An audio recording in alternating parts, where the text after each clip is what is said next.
verb 1 2 3 come came come አይደል የሚባለው። ስለዚህ እዚህ ጋር ምንድን ነው ያደረኩት? ሰብጀክቱን ከዛ hasn't ከዛ verb 3 yet እዚህ ጋር ማሳየት የፈለኩት yet she hasn't come እስካሁን አልመጣችም። ሰብጀክት እዚህ ጋር ላይ ከዛ have አልኩኝ ከዛ verb 3 ያደረኩኝ I have taught English since 2010 since for already yet ever never እዚህ ቴንስ ላይ ፕሬዘንት ፐርፌክት ላይ ቴንስ ላይ የምንጠቀመው እችኛዋን ፓርቲ ብቻ ነው። verb has she has he has it ፕላስ verb 3 ማድረግ። በያላችሁበት የአክብሮት ሰላምታዬ ይድረሳችሁ። በሌላ ቪዲዮ ተመልሻለሁ። ፕሬዘንት ፐርፌክት ቴንስ ምን ማለት ነው? ፕሬዘንት ፐርፌክት ቴንስ ምንድን ነው? መቼ የምንጠቀመው ቴንስ ነው? እሱም ቆንጆ አድርጌ ያሳያችኋለሁ ማለት ነው። በተለይ ደግሞ ተማሪዎች ከሆናችሁ ፈተና ላይ ብዙ ጊዜ የማይቀር ቴንስ ነው ማለት ነው። ባለሳሳት ከስድስተኛ ጀምሮ ይህን ቴንስ ተማሪዎች ይማሩታል ማለት ነው። ስለዚህ ፕሬዘንት ፐርፌክት ቴንስ ዛሬ ቆንጆ አድርጌ ያሳያለሁ ማለት ነው። ባለፈው እንግዲህ ስለ ቴንስ ስናወራ በመጀመሪያ ስለ ሲምፕል ፕሬዘንት ቴንስ በሰራሁላችሁ ቪዲዮ ላይ ፕሬዘንት ስር አራት ቴንሶች አሉ ብለናል። ማናልን? ሲምፕል ፕሬዘንት፣ ፕሬዘንት ኮንቲኒየስ፣ ፕሬዘንት ፐርፌክት እና ፕሬዘንት ፐርፌክት ኮንቲኒየስ ቴንስ አሉ ብለናል። ራይት። ስለዚህ ባለፈው ሲምፕል ፕሬዘንትን አይተናል። ዛሬ ደግሞ ፕሬዘንት ፐርፌክት ቴንስን እናያለን ማለት ነው። ራይት። ስለዚህ ይሄ ቴንስ ምን ማለት ነው? ምን ማለት ነው?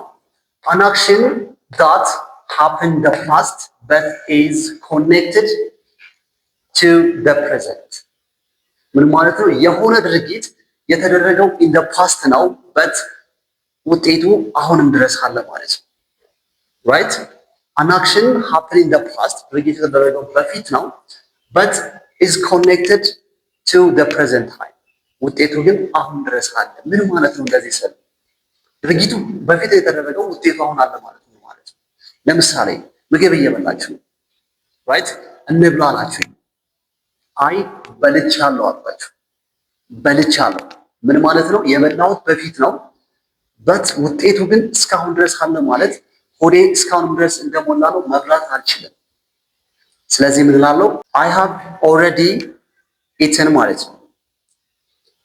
ራይት አንደኛው እሱ ነው። ሁለተኛው an action that started in the past የሆነ ድርጊት የተጀመረው ኦር የተደረገው in the past ነው and continues till now የሆነ ድርጊት የተጀመረው በፊት ነው፣ ከዚህ በፊት in the past የተጀመረው ግን አሁንም ድረስ ድርጊቱ እየተደረገ ነው። ለምሳሌ የሆነ ድርጊት የተጀመረው in the past ነው ግን አሁንም ድረስ ድርጊቱ እየተደረገ ነው፣ አንቆምም ማለት ነው። እንግሊዘኛ 4 ዓመት አስተምሬያለሁ። አሁንም ግን እያስተማርኩኝ ራይት ማስተማር የጀመርኩት የዛሬ 4 ዓመት ነው። አሁንም ድረስ እያስተማርኩኝ ነው። ዳትስ ኢት። ስለዚህ ፕሬዘንት ፐርፌክት ቴንስ እንደዚህ ከሆነ ፎርም አለው፣ ስትራክቸር አለው፣ የራሱ ስትራክቸር አለው። ስትራክቸሩ ምንድነው? ሰብጀክት የድርጊቱ ባለቤት ፕላስ ሃዝ ሃቭ ፕላስ ቨርብ 3። ብዙ ጊዜ ተማሪዎቹ የፎርም ችግር የለባቸው። ፎርም እንማራለን እኮ በቃ ስትራክቸር ፎርም እንማራለን ግን ወደ መሬት አውርደን መጠቀም ብዙ ጊዜ አንችልም ማለት ነው። ሃዝ ሃቭ ማለት አለኝ አላት አላችሁ ምናምን ማለት ነው አይደል? ግን እዚህ ጋር ሲሆን ሌላ ስትራክቸር ነው ራይት። ሰብጀክት ሃዝ ሃቭ ፕላስ ቨርቡን 3 እናደርጋለን። ደግሞ ቨርብ 3 ምንድን ነው ካልን ይኸው እዚህ ጋር ጎ ቨርብ 1 እዚህ ጋር ይኸው ቨርብ 1 እዚህ ጋር ላይ 2 3 go went go do, did, done, eat, ate, eaten, work, worked, worked። ስለዚህ እዚህ ቴንስ ላይ ፕሬዘንት ፐርፌክት ላይ ቴንስ ላይ የምንጠቀመው እችኛዋን ፓርቲ ብቻ ነው፣ ቨርብ 3ውን ብቻ ነው ማለት ነው ራይት። ስለዚህ ስትራክቸሩ ሰብጀክት ሃዝ ሃቭ ፕላስ ቨርብ 3 ከሆነ ይሄን ደግሞ በሶስት መንገድ እንየው። አንደኛው ፖዚቲቭ ሰንተንስ፣ ሁለተኛው ኔጋቲቭ ሰንተንስ፣ ሶስተኛው ደግሞ ኮስችን። ሶስት አይነት አረፍተ ነገር አይደል ያለኝ? ፖዚቲቭ አለኝ፣ ኔጋቲቭ አለኝ፣ ኮስችን ወይም መጠይቃዊ አረፍተ ነገር አለኝ ማለት ነው ራይት። በዚህ የመጀመሪያው ፖዚቲቭ ላይ ሺ ሂ ኢት ሃዝ እንወስዳለን ማለት ነው። ራይት ዩ ዊ ዜይ አይ ሃቭ። ስለዚህ እዚህ ጋር ያስቀመጥናትን ሃዝ እና ሃቭ ሃዝ ከማን ጋር ነው የሚሄደው?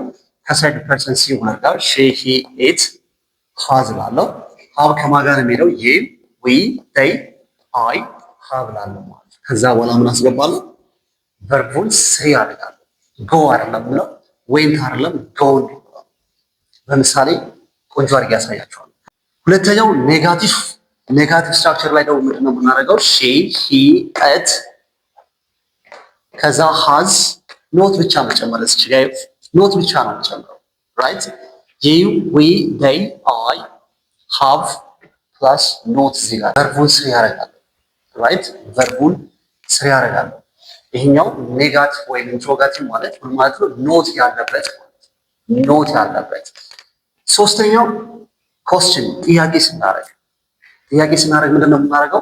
ሃዝ እና ሃቭን ከፊት እናመጣና ሰብጀክቱ ቀጥሎ ይሆናል ማለት ነው። ሃዝ ሺ፣ ሃዝ ሂ፣ ሃዝ ኢት ፕላስ ቨርቡን ስሪ ማድረግ ሃቭ ዩ፣ ሃቭ ዊ፣ ሃቭ ዴይ፣ ሃቭ አይ ፕላስ ቨርብ ስሪ ከዛ ጥያቄ እናደርጋለን ማለት ነው። ራይት ስለዚህ ፕሬዘንት ፐርፌክት ቴንስ ስትራክቸሩ ዴፊኒሽኑ ይህንን ይመስላል ማለት ነው። ኦኬ ዘ ኔክስት ዋን ታይም ኤክስፕሬሽን ኦፍ ፕሬዘንት ፐርፌክት ቴንስ። የፕሬዘንት ፐርፌክት ቴንስ የራሱ የሆነ ታይም ኤክስፕሬሽን አለው። ምን ማለት ነው? ታይም ኤክስፕሬሽን ድርጊቱ መቼ ነው የተደረገው ድርጊቱ ታይም ኤክስፕሬሽን። ሌሎች ቴንሶች የራሳቸው የሆነ ታይም ኤክስፕሬሽን እንዳላቸው ሁሉ ፕሬዘንት ፐርፌክት ቴንስም የራሱ ታይም ኤክስፕሬሽን አለው ማለት ነው። ራይት ስለዚህ እዚህ ጋር ያሉት ታይም ኤክስፕሬሽን ኦፍ ፕሬዘንት ፐርፌክት ቴንስ ናቸው። የመጀመሪያው ሲንስ፣ ፎር፣ ኦልሬዲ፣ የት፣ ኤቨር፣ ኔቨር፣ ጀስት። እነዚህ የፕሬዘንት ፐርፌክት ቴንስ የራሳቸው ምንድነው ታይም ኤክስፕሬሽን ነው ማለት ነው። የመጀመሪያው ሲንስ ምን ማለት ነው? ጀምሮ ማለት ነው። ጀምሮ ከሆነ ጊዜ ጀምሮ ከትናንትና ጀምሮ ከ2010 ጀምሮ ከ2017 ጀምሮ። ስለዚህ ሲንስ ማለት ጀምሮ ማለት ነው። ራይት ፎር ማለት ደግሞ ለምን ማለት ነው? ለአንድ ዓመት፣ ለሁለት ዓመት ለፎር ካለም በኋላ የሆነ ጊዜ የሆነ ድርጊት ለምን ያክል ጊዜ ነው የተደረገው? ኦልሬዲ የሆነ ነገር እኛ ከጠበቅነው ጊዜ በፊት ከተደረገ ኦልሬዲ እንላለን። የት እስካሁን ማለት ነው። እስካሁን ኤቨር በሆነ ጊዜ ውስጥ ኔቨር በፍጹም በጭራሽ ጀስት አሁን ማለት ነው። ለምሳሌ እንብላ ስትል አይ አሁን በላው ይሄ ማለት የሆነ ድርጊት የተደረገው አሁን ነው፣ በቃ በቅርቡ የተደረገ እንደሆነ ሲንገልጽ ነው ማለት ነው። ስለዚህ ምሳሌዎች እዚህ ካሉ ምሳሌዎች ላሳያችሁ ማለት ነው። the first one I have taught English since 2010 እዚህ ጋር ልትበሉልኝ since ነው ያልኩት። እዚህ ጋር since ካልኩኝ በኋላ ምንድነው አመጣው? ዓመተ ምህረት ነው የመጣው። እዚህ ጋር ምን አልኩኝ? I have taught English since 2010 ከ2010 ጀምሮ እንግሊዝኛ አስተምሬያለሁ ማለት ነው። ራይት አሁንም እያስተማርኩኝ ነው። ምንድን ነው ያልኩት? ሰብጀክት እዚህ ጋር ላይ ከዛ ሃቭ አልኩኝ። ከዛ ቨርቡን ስሪ ያደረኩኝ አይ ሃቭ ቶት ኢንግሊሽ ሲንስ 2010 ከ2010 ጀምሮ እንግሊዝኛ አስተምሬያለሁ። አሁንም እያስተማርኩኝ ነው ማለት ነው። the second one we have learned English for 10 years ምንድን ነው ያልኩት? እዚህ ጋር ሰብጀክቱ እዚህ ጋር ላይ ከዛ ሃቭ አልኩኝ። ከዛ ቨርብ ስሪ እዚች ጋር ቨርብ ስሪ learned English for 10 years እዚች ጋር ፎርን ይብልኝ እንግሊዝኛ ለ10 ዓመት ምን ብለናል? ተምረናል። እነማ እኛ ለ10 ዓመት ተምረናል። ፎር ካልኩኝ በኋላ የሆነ ዱሬሽን የሆነ ጊዜ ነው የሚመጣው። ራይት and the third one I have already now እዚህ ጋር I have already done my homework የቤት ስራዬን already ጨርሻለሁ። ሰብጀክት ሃቭ ከዛ ኦልሬዲ ከዛ ደን ቅድም እንዳሳየኋችሁ ደን ዱ ዲድ ደን ቨርብ ስሪ የዱ ቨርብ ስሪ እዚህ ጋር አስገባው ማለት ስለዚህ የቤት ስራዬን ኦልሬዲ ጨርሻለሁ ማለት ነው። the first one she hasn't come yet ምን ማለት ነው? እዚህ ጋር ደግሞ ኔጌቲቭ ሴንተንስ ነው ያሳየኋችሁ። ይሄኛው ኔጌቲቭ ነው።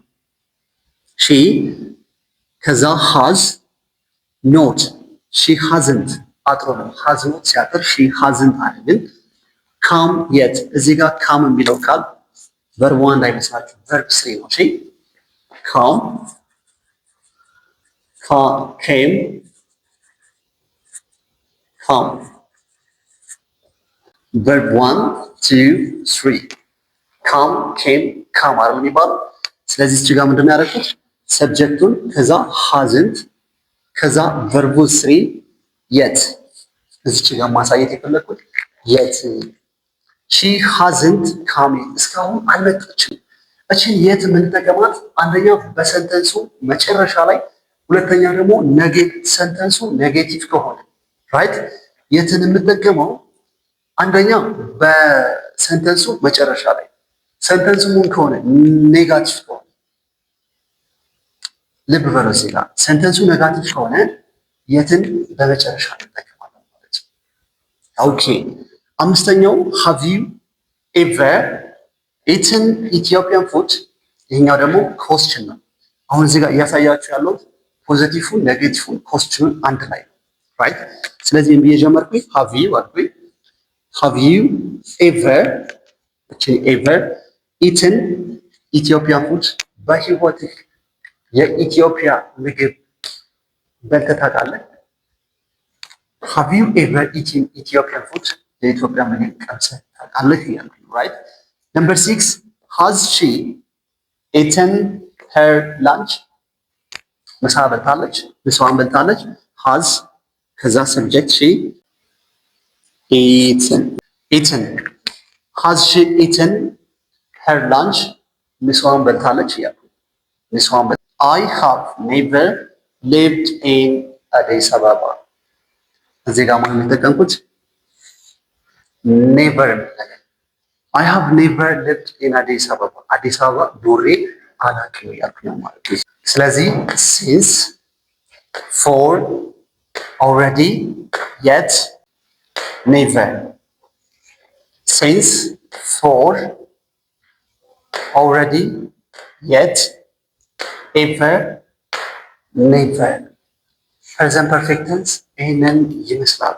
ሆፕፉሊ ይጠቅማችኋል ብዬ ተስፋ አደርጋለሁ። ደጋግማችሁ ስታያቸው በደንብ ይገባችኋል ማለት ነው። ቀጣይ በሌላ ቪዲዮ መለሳለሁ። እስከዛ ቻው ያቆየን።